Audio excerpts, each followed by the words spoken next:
I'm seeing is the exact opposite, especially when it comes to a lot of young talent. It's moving out because our largest employers in our county down here is local government. You know, the school district being one, I believe county is two, school board.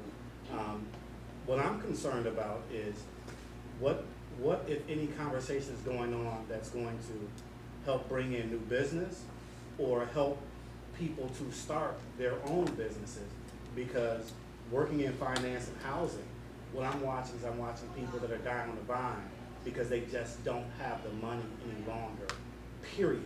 And when they lose their job, they're going such a long period of time before they can find another one, or they're going from making $40,000 a year to unemployment temporary agencies calling them and saying, I got a job for you for $11,000 an hour.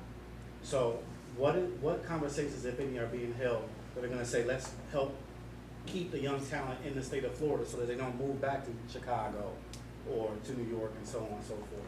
Well, first of all, the big companies or the CEOs who are looking to relocate, first of all, Florida is not even on their radar.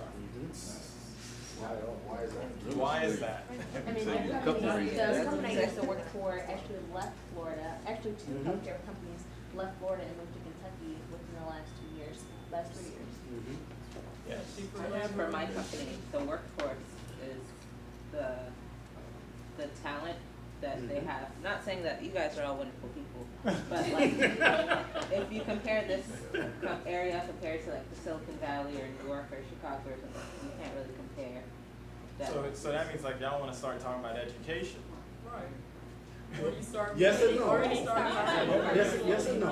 A part of it is education, but one of the big issues I think that I've seen, at least in my time here, is that people grow up in this state, they go to school in this state, and then they take their talent outside of the state. You take people that go to UF or FSU or FAM and so on and so forth. I didn't go to a Florida school, so I can't big y'all up. But they grow up here, they go to school here, and they take their education somewhere else.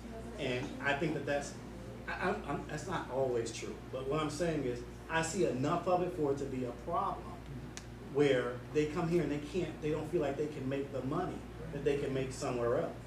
Well, the biggest thing is we don't have enough Fortune 500 companies in the state of Florida. Based on the population, we're just abysmal. This is just ridiculous. So, and Florida's not on their radar, and education it's not taxes, because we have some of the lowest tax burden in the state of Florida. So if they wanted to come just because of the tax burden here, they would just come. But I think the education system is important. And since we're with the young professionals, let's talk about education, and let's move on to that topic. And strong public schools, support the teachers, you're absolutely The teachers right. should support themselves first. Well, Ooh, My opinion. They should support themselves. I don't think the teachers are quite enough.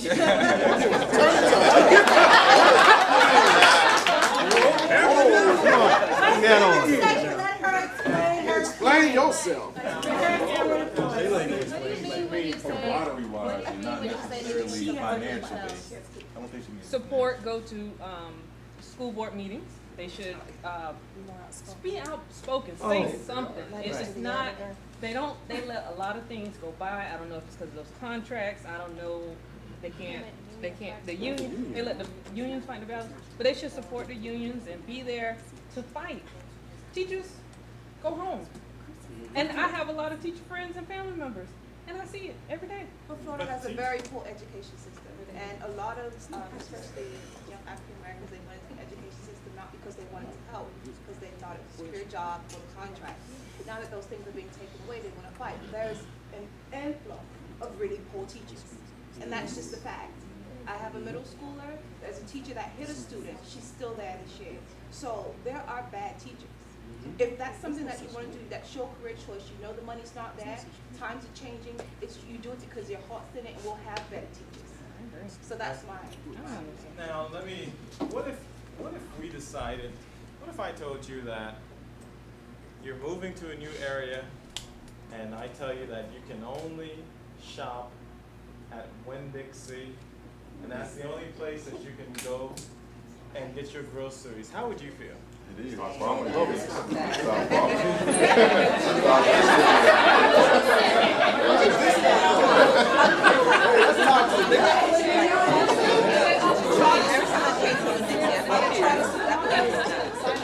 Okay, so, Since 90% of when Dixie's are closed, that would be very limited. or what if I said that you can only shop at Publix? That'd be cool. Yeah. Say Walmart, you know? No choices. Let me tell you, like here's what's going on. There's like, now you've got to understand the history of what's going on in terms of education, the public school system versus the private schools, charter schools versus vouchers, tax credits, and since we're with the young professionals, we've got to be able to have these discussions on how do we move our education system forward. Now, if I'm in a Democratic executive committee meeting where I'm with 100% Democrats, Okay. they're gonna throw stones at me and they're gonna say, Mack support tax credits and Mack support vouchers. If we're around the unions, they would say the same thing. I need to know, the young professionals, what's your opinion on these issues? My mother has been an educator for a long time, and she runs a nonprofit in California. And what I've seen is that there are a lot of teachers who mean well. There's a lot of teachers who don't care, but it's not really the teacher's fault, it's the parents. Some of these kids, they come in, she can do everything for this kid. Some of these kids, they don't even get lunch at home. She has to, feed them breakfast, lunch, dinner, everything. But apart from the teachers, I think it goes back to, the kids, all of this stuff is generational. So what you need to do is stop it, nip it in the bud. That you have a lot of young mothers who have kids who don't necessarily always know how to raise their children properly. So they're going into the school system and it's like a cycle. So if you start with the children with self-esteem training, saying, okay, you can do your own thing, career training, because a lot of kids, they go through high school and they say, okay, somebody told them this college thing is this thing that you should do, but they don't tell them this is, if you go to college, if you decide to go to college, this is what the opportunities that college affords you. These are the careers that you can go for. Okay, if you want to be a singer, okay, you can go and study performing arts, but your choices are going to be limited when you come out. And if you decide to be an engineer, there's no guaranteed job for you at the end of the day. Those kids that I've seen and working also in Hampton, Virginia, a lot of those kids don't understand. They just want to get through their high school diploma, and some high schools have something called an honors diploma and a regular diploma, which is like, a regular diploma is like the lowest of the low. That's like 1 Spanish class, 3 math classes. Like, I'm telling you, so they can say that they're high school graduates. But none of that stuff is preparing them for college. So when you bring in a bunch of these factors together, it's just going to create a cycle. Well, here's the one thing, since we're young professionals, folks. If you have kids in this school system you need to make sure that your kids get a quality education. And I don't care how they get that quality education, all right? They need to get that. And because guess what? I go and visit the prison system and the jail system, the juvenile detention system, and guess what? Those black kids are right in there.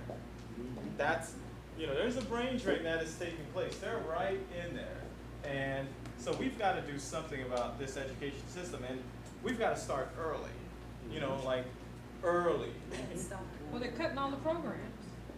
They're cutting the programs. Yes, go ahead. Okay, they may be cutting the programs, but then I believe that that's where we come into place as a community. And it's our obligation.